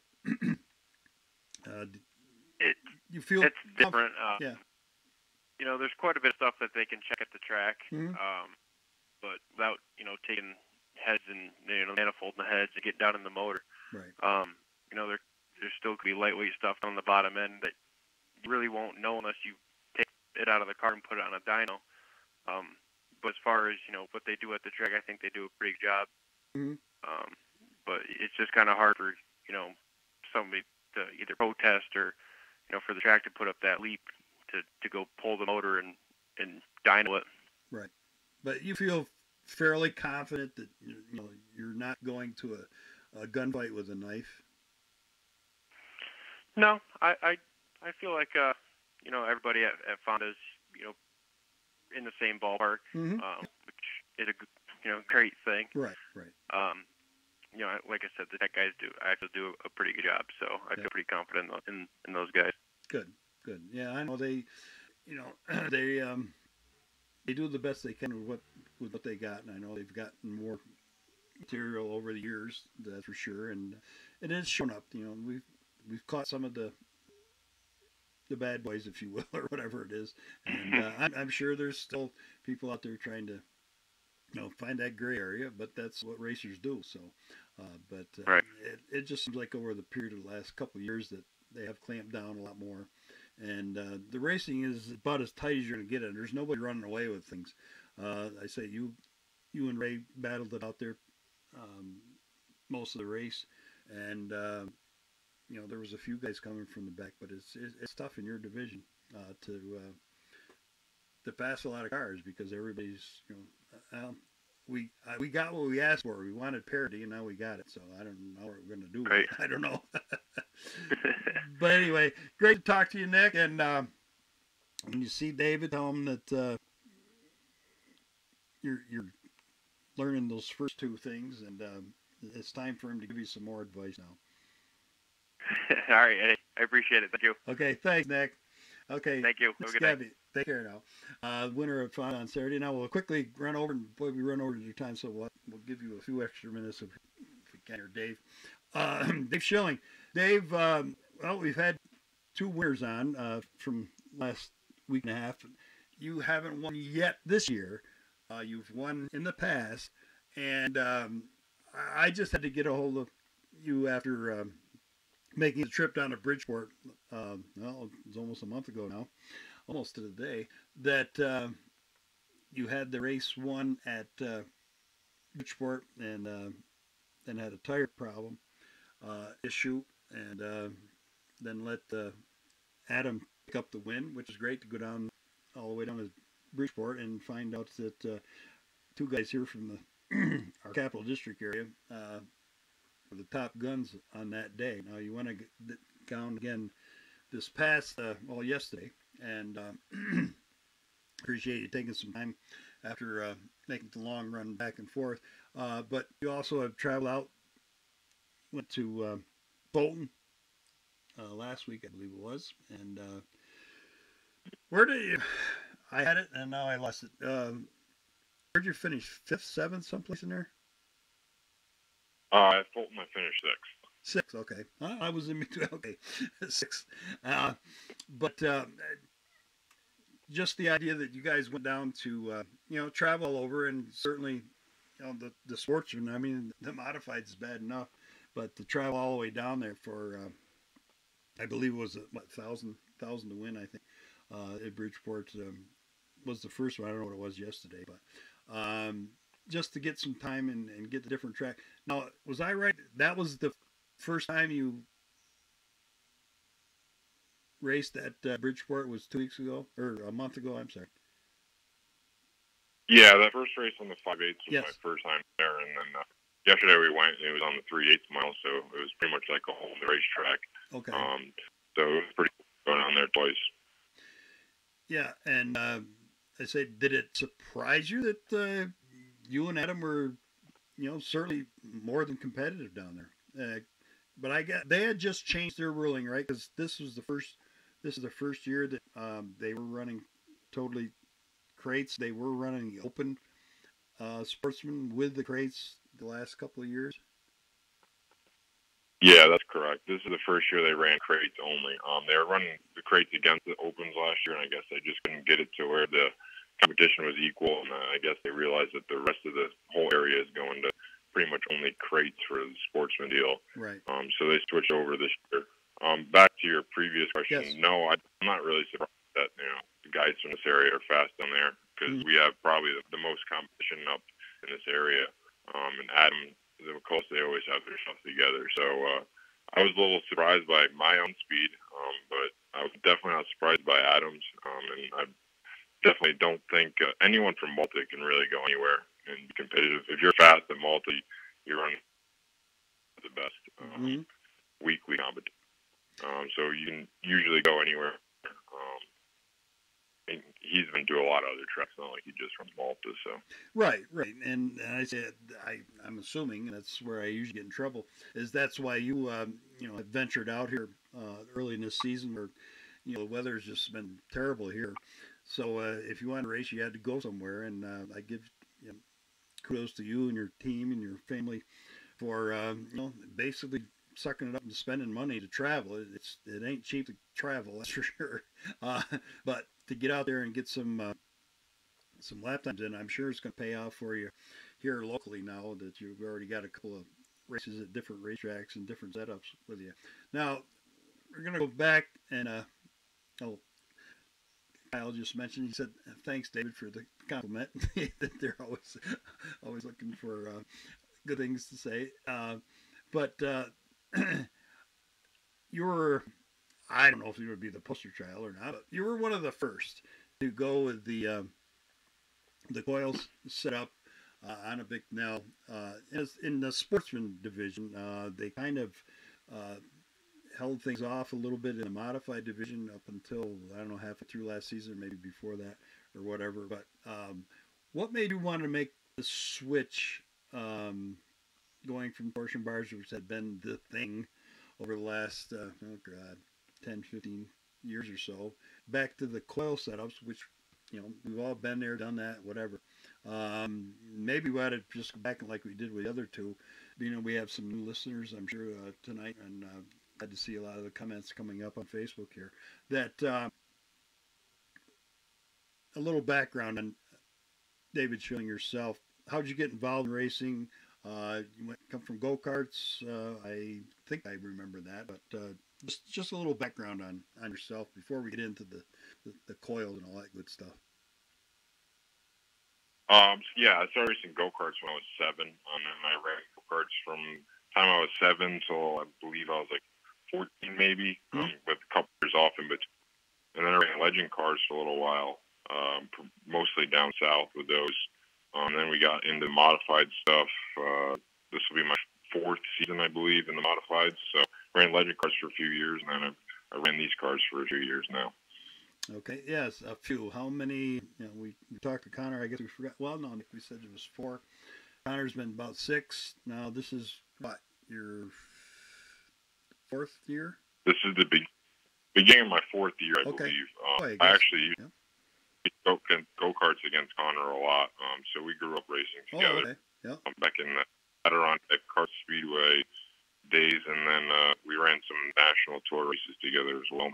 Cool. So all 3 of you guys in are from the karting industry, which is good to know, because that's hopefully on the grow again. But anyhow, so you moved in from karts, and I'm sure like everybody else, it was a big step, like Nick just said, that had a big learning curve there to get into a bigger car. Was there anything you could transfer from the karts themselves into the full-size cars? The go-karts, not really. I mean, just how to race and be competitive in general. Not the driving style is nothing like it. The only thing that go-karts really teaches you is consistency. How to be consistent, lap in and lap out, and hit your marks. Other than that, the driving style is completely different. The one thing I did learn from the legend cars is those things are really slick tires. So throttle control, I did get, I would think, a little bit of throttle control from those legend cars that helps me in the modifieds, I would believe. Mm-hmm. Okay, and now we'll move right into the real technical. No, not really, because we're just dumb fans here. Well, I am anyway, that's for sure. So the listeners, I'm sure, know a lot more about this. What made you decide, okay, I want to try this? Going back, what's old is new again, or whatever. We've been around this. I've been around the sport a long, long time, and I've seen coil cars, and they were great. And then we went to the bar cars, and they were great. What made you decide, okay, I'm going to try something different and go back to this again? Was it something that you read or saw, or somebody at Bicknell said, hey, you ought to try this? Or how did you end up where you're at here?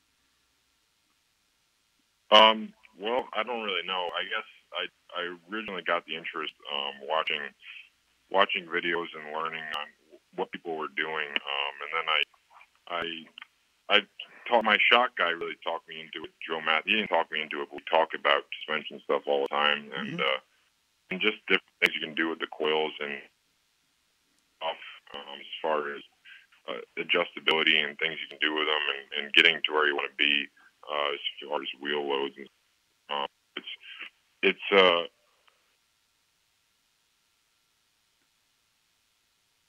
Oh, you're cutting out on me, Dave. I don't know if you moved or. Sorry about that. Somebody just called me. Oh, okay. Okay. I answered that call instead. Okay. Sorry about that. But, nope. Okay. It's just about adjustability and doing what I wanted to do as far as setup with the car. And it's been quite the learning curve. It's real tough at times, especially like Saturday at Fulton or Friday at Fulton. The track actually went the opposite way it usually does, and in the feature it got more biting and moisture came out of it, and so peel up and got rough, and it made for quite the handful of 50 laps. But there's times that it, like you said before, it's times it's great, times there's bars are better. It's just it's all about the racetrack, really. And I'd say we see Matt Williamson obviously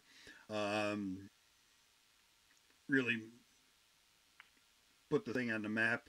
Actually, up here, obviously, Ryan Watt has been the guy, I guess. He was one of the first that figured it out, I guess. And again, it depends on the bridge. Is that one of the reasons why he went to Bridgeport? Is because Ryan has been so successful down there with the coils, and it looked like it was going to be a track where it would work well on? Absolutely. So the reason I decided to go with the Bicknell and do their deal is because of studying film of Ryan Watt pretty much, and I realized that he had it figured out pretty good, and if I could get it half as good as he did, and I would be pretty good in the sportsman stuff. But so I decided to go with that deal, and then I actually contacted Ryan. He's been helpful. I bounced a lot of questions off of him. He's helped me along through the process. So thankfully he was there for me as well as my shock guy, and a lot of other people helped me learn. Like I said before, there's a huge learning curve with this coil stuff. Yes, and that seems to be like you said.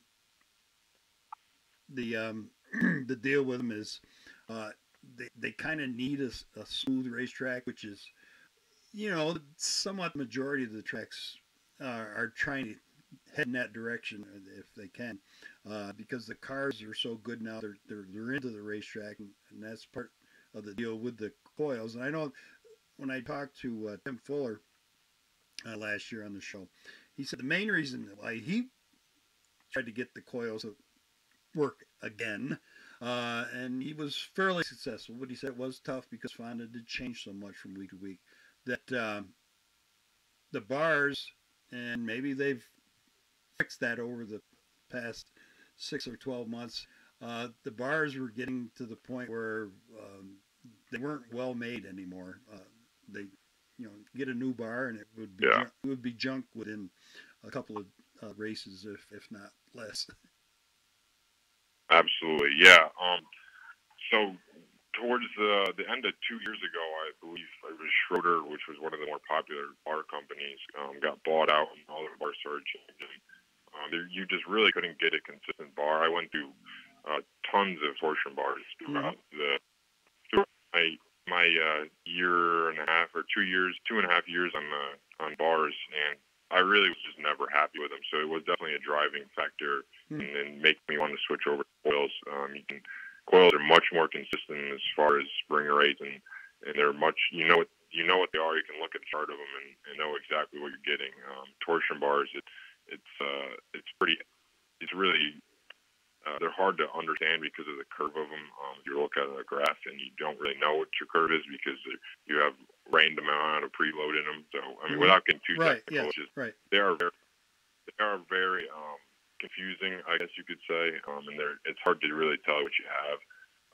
So that was definitely a driving factor, and thankfully I've been able to get a halfway decent coil setup that's been consistent for me, and I can go to any track with pretty much the same deal, minus the rules, and I can be competitive anywhere so far this year. So we'll hopefully get that going, but the speed is on there. Just need to hold now. Yep. And did you find traveling around to different racetracks here now, then obviously Albany, Saratoga, your Friday night home. That did the tech inspectors down at Bridgeport? I know it was. Well, I don't know what it was last night, but it was pretty darn cool by the time it got done. Even though it was nice during the day a month ago, when I was down there, and usually that tends to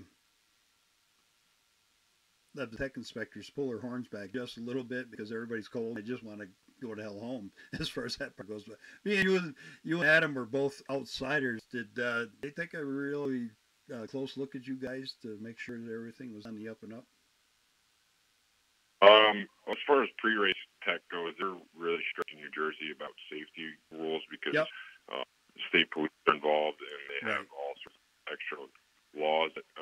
But as far as the tech and like after the race, obviously I didn't finish the race, so I didn't go to tech. But I did hear that they were pretty skeptical of Adam because they're actually allowed to have down there. They're allowed to have different distributors and carburetors, and their second was convinced that he couldn't be beat because of his setup. So I guess they did give Adam a little bit of a hard time, but he got through tech just fine because their stuff's all good. But it just proves that a little bit extra horsepower can be beat with a good setup and such. Yeah, because I did notice that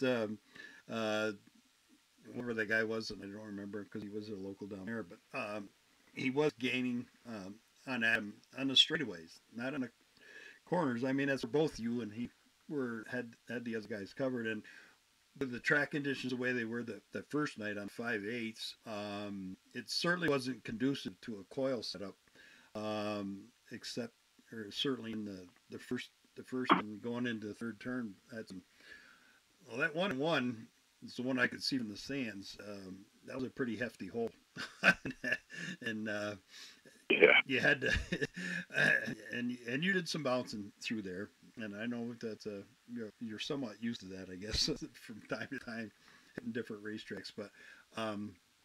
But overall, I think you got to be kind of satisfied or pretty happy with the way things are going with that coil setup. Now I think they made a statement. I don't know if I read it maybe somewhere that over 50 or 60% of the modified field down there that day were on coils. I mean, everybody is trying them, but obviously Ryan's got them. He's a year ahead of them, that's for sure. Because as good as Stewie was, I don't think he really, if they'd had a caution at the end, he could have done anything with Ryan anyway. The way he was going that night, and of course, I know that the DKM cars are also doing on coil route as well as everybody else to try it. But you feel as though you made some good progress though as far as getting to work on different surfaces, or are you still going to be a little bit in trouble if the tracks are on the rough side? I'll definitely don't like the rough tracks, but as long as, like, Bridgeport is a perfect example. On the first time we went down there on the 5/8, there's actually one lane right all the way around the bumps. So, I mean, if I can find one lane that's smooth, I can usually make it work, even if it's slick. It's usually pretty fast for me. But it's like I said before, it's different for every racetrack depending on where you can run and where you can't run, as far as where the bite is and where the bumps are. And like Nick was saying before with Fonda, that even Fonda changes every week, and that's true with every track, especially if you're going to different racetracks every week. So it's really just about adjustability, being able to adapt in the car and figure out what I need to do to either get around the bumps or get through them as smooth as possible. Now, I think we talked about this with you last time we chatted. That basically, you said you came from go-karts. Obviously, racing go-karts are certainly a good help, but it's one way to get started in sport. But it doesn't help you as far as getting into the technical stuff like you're doing now. So do you consider yourself a technical guy, or what? intrigued you about, trying this different stuff. The way I understand, if I'm, maybe correct me if I'm wrong, but you basically didn't have a lot of help as far as, as far as guys that had some knowledge, other than the fact I said you talked to Ryan or whatever. But as far as your crew members go, you got a pretty slim crew usually when I see you at the racetrack. Yeah, I do. Thankfully, like I said before, Joe Matthews, as far as the technical stuff goes, helps me a lot. Okay. My shock guy with damper. Yep. Also, Mike Walton has helped me a little bit here and there when I've asked him for advice. Mm-hmm. He knows what he's doing too. But thankfully, Joe is an engineer, so he does a lot of the hard thinking for me. Oh, okay. Okay. So I get to use that on the racetrack. And, yeah. But a lot of the technical stuff comes from him, and so thankfully I have him to lean on and help me out and get where I need to be. Right. And so, what is your plan of attack for this year? Obviously, you did a lot of early traveling, which you had more choice. There was nothing around here to go. So you definitely want to do as much racing as you can. Obviously, Albany, Saratoga on Friday. You still sticking with Fonda on Saturdays, or? I don't think I'm gonna run anywhere weekly. Okay. I'm just gonna bounce around pretty much what I've been doing so far this year, and really, okay, just hit any races that are paying $1,000 to win, 100 start or above. Hit as many money shows as I can. I'm gonna run Devil's Bowl here and there. Okay. I don't know if I'm gonna run there. Like I said, don't really think I'm gonna run anywhere any week. Just so I can be flexible and do what I want. If I want to, drive to Fulton or somewhere out west on a Saturday or Friday night, or just have flexibility. And I can't even run Malta this Friday anyways, because I have my final presentation for college from between 8 and 9 at night. So okay. As far as points, unless I found a substitute, I was going to go to the points run early at Malta anyways. Okay. Yep. Well, I'm sure you'd get going to bounce around as much. I'm sure you'd get some guys that would offer to fill in for you, but there's always a McAuliffe looking for a ride somewhere. But yeah, always put the X in the talk. Right. But no, I said just after that the run you had down there, maybe feel proud that we went down to see some of our guys do so well up there in a place that they hadn't been before. I don't know if Adam may have been down there. I don't think so, but to see that we got some pretty good guys up here. That's for sure. And I say you've been on the forefront of fighting these things, and I know we've seen you a few nights over at Albany, Saratoga or something. It looked like the car was going to flip over on you a few times, and I know that can't be fun. But do you find that too? That obviously it looks like you're getting beat up, maybe from the stands. I don't know, but do you find it is a lot rougher on your body than the bar cars?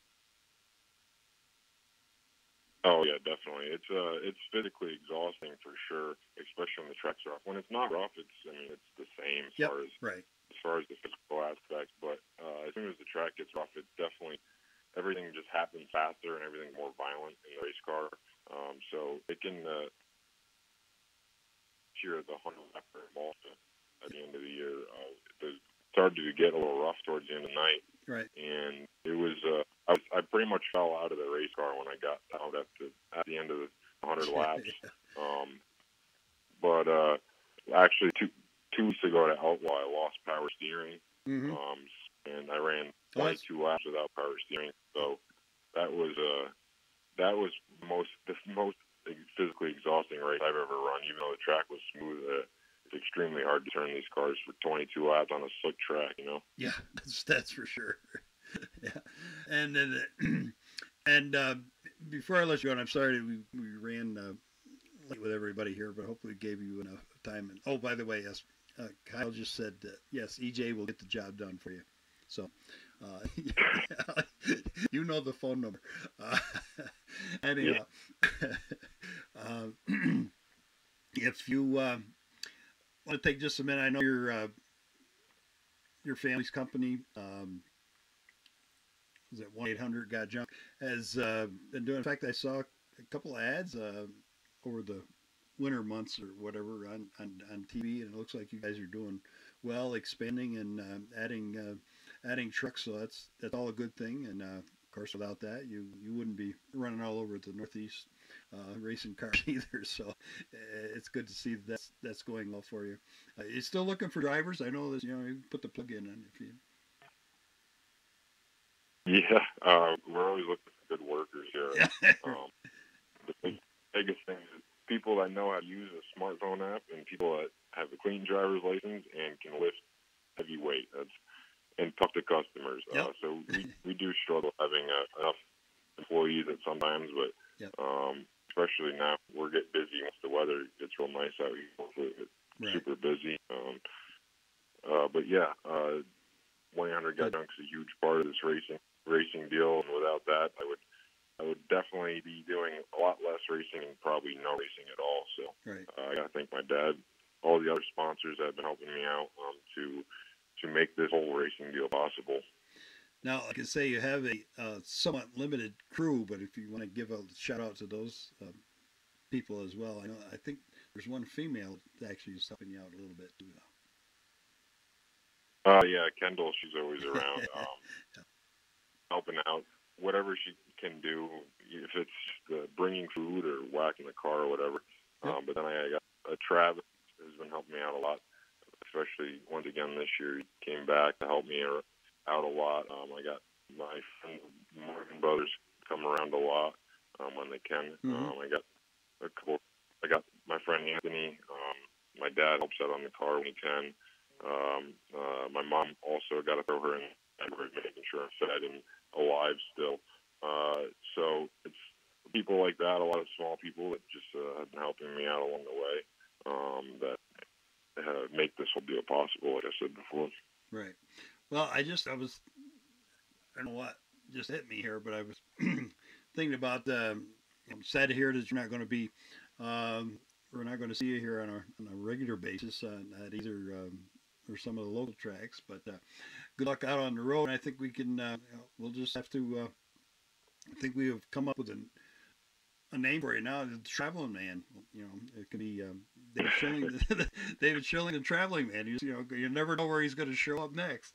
But I'm sure you're going to show up in Victory Lane here very shortly. And when you do that, we'll get you back and we'll go around again here a little bit on the old new suspension and how it's all working. I'm not saying that's the whole deal.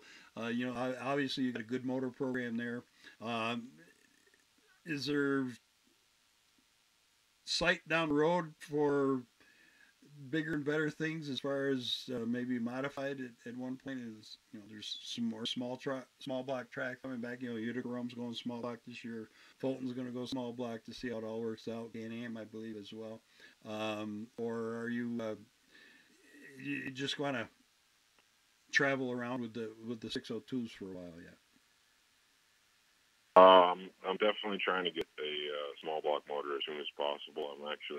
Hopefully I start winning some races, like you said, and get some winnings and save that up to buy a small block. Yeah. Also talking to a sponsor about possibly running a W16 here some point this year. So, cool. I could be in the modified class here by the end of the year. I would hope, at least for a race or two. So hopefully we can make that happen. But in the meantime, I need to win some races to save up some money. Starting with tomorrow, I'm going to $7,000 to win there tomorrow. So hopefully we can get the job done. Yeah, well, that's right too. Yeah, all these tracks, because of the rainouts, are popping up these midweek shows here. So yes, you were down there, I think, once already this year too. Haven't you been there, or didn't you get down there? Yeah, ran a few weeks ago. That's right. I thought, last Saturday, 2 Saturdays ago, I believe, or something like that. Yeah. But yeah, they were supposed to have a Saturday and Sunday show that week, and then they canceled the Sunday show, moved it to tomorrow. So I'm going to come there for my fourth race in 7 days, I believe. So we'll see how you do. Well, it's great. you know, it's wonderful you're able to do this, because I know that's probably every 602 driver out there would wish they could, you know, be able to run around, and it's nice to see that there are a few.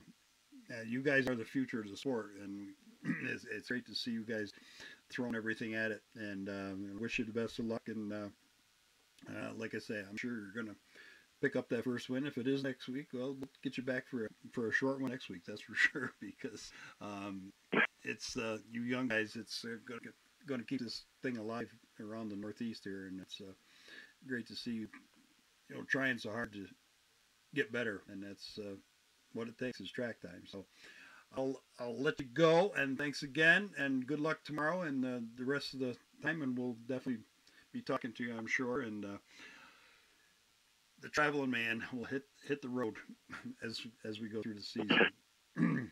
Is there anybody we forgot before you go? Probably. I'll just go through a couple of sponsors. Sure. Quick. Eric Yes. Roscoe came on this year to help me out. St. Lawrence Radiology came on this year to help me out, and I've had Dawn's Victory Cafe on for a while. At Tobio Contracting, Capital Plumbing, and once again 1-800 Got Junk. I think that's it. But all those people make it possible to run, you know, 4 nights and 7 days. Without that, I wouldn't be. Without their help, I would be running probably once a week and one track all year. So, yep. It's really for me as a driver, like you said before, to go around as many tracks as possible.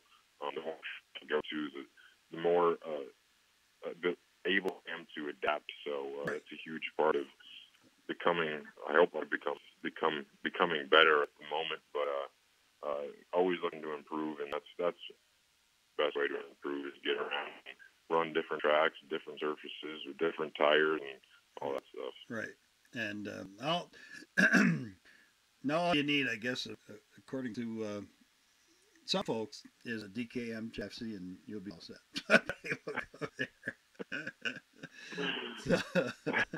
so anyway, thanks again, Kyle, and David, reading Kyler. Thanks, Dave.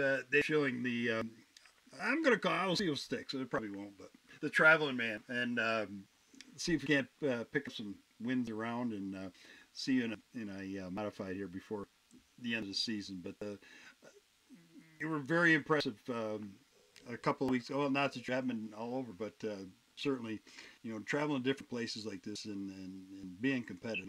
That's a great thing. All right, we'll see you around wherever we happen to meet. And yep, thank you for having me on. Best of luck. Take care now. Thank you. Okay, that wraps up our night with the young guys, and boy, this sport's looking in good shape with Connor Cleveland, Nick Scalia, and Dave Schilling, all young guys who have won races and are looking to win more. And hopefully, you know, these guys will be moving up. These will be our modified drivers in a few seasons, that's for sure. Thanks, everyone, for hanging in there with us for the last couple of hours. We run over time here a little bit. We got to go. We have things to do. And we'll be back next Monday night. I want to thank our engineer and head bottle washer here, Richie White, for giving us some brand new equipment to work with, and I think things work very well tonight. Everybody seems to be able to hear us and see us, and I guess we froze up here for the last 15 minutes or so, but that's fine. You don't need to see me messing around here. We will work through the season. We'll have some in-studio guests, so you'll be able to see the folks as well as listen to them, and tell your friends. And if you had trouble getting a hold of us tonight, we'll probably throw some stuff up on Facebook in the next few days or whatever to let you all know where you can get the show if you didn't receive it the way you wanted it tonight on Facebook or YouTube or whatever. So until next Monday night, this is Ed Lamberton signing off, and let's go to the races and let's get this damn weatherman straightened out, or Mother Nature give up. We've had enough. We need to see some races, and hopefully that'll happen this Friday, Saturday, and Sunday here in Great Northeast. And I don't know, Mike Perillo and Ray Severn have done yeoman's work trying to get the racetrack up on the hill in shape. They've brought in the heavy equipment. The reclamation team was up there, returned the surface over, and they've worked it down. I know Mike has bought some new sheep foot equipment, and they're trying to turn that little track in the hill into a real great racetrack. And the KOD Series event that was postponed from last night will be rescheduled shortly. All right, we are out here. We'll see you next Monday night, and hopefully we'll have some more winning drivers and some great drivers as well. So congratulations to all our young guns. They did a great job, and we'll see you next Monday night.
Oh, the one on the left? Oh, this one. Oh, okay. That's been here about 15-20 minutes last, right at the end there. Yeah, it does that. Froze. Even though it's froze on this end, it was good to go. We're going to stop.